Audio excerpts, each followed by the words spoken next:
Magandang hapon mga ka-happy hour. Narito ang mga balita para sa MBC TV Network News Update 5 PM edition.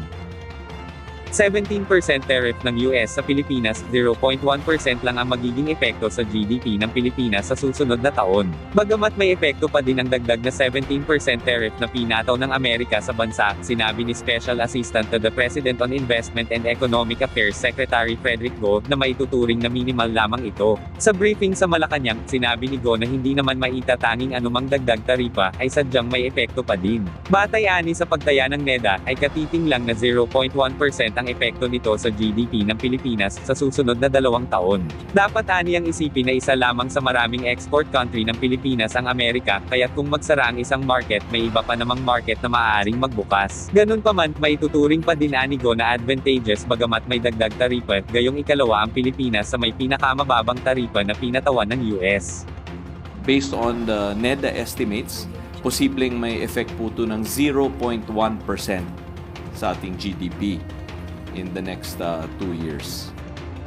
Samantala, team leader ng Eastern Police District Special Operations Unit, idineklara ng AWOL. Idineklara ng absent without official leave o AWOL ang team leader ng Eastern Police District Special Operations Unit na umano'y sangkot sa iligal na pag-aresto at pangingikil sa isang Chinese national sa Las Piñas City. Ayon kay PNP spokesperson Police Brigadier General Jean Fajardo, hindi na muling nag-report sa EPD si Police Major Emerson Coballes. Ito ay habang patuloy pa rin ang iniimbestigahan ng PNP kung may mas mataas pang opisyal ang sangkot sa iligal na pag-aresto at pagnanakaw na umabot sa halagang 85 million pesos. Nauna nang sinampahan ng kaso ang 8 personnel ng EPD-SOU na iligal umanong nagsilbi ng warrant at kinumpiska ang pera at ari-arian ng negosyanteng biktima noong April 2. Sinabi ni Fajardo na pinag-aaralan din nilang kasuhan ng team leader na imposible raw na walang alam sa operasyon ng kanyang mga tauhan.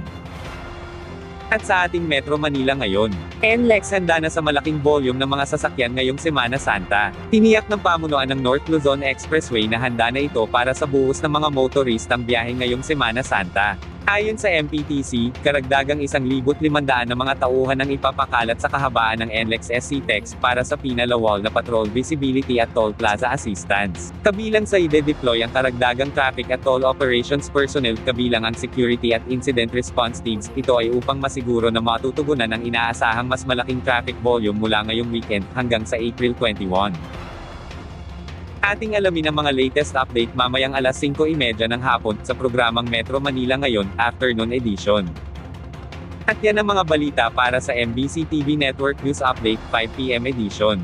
Samahan ninyo kami bukas mula alas 9 ng umaga hanggang alas 5 ng hapon.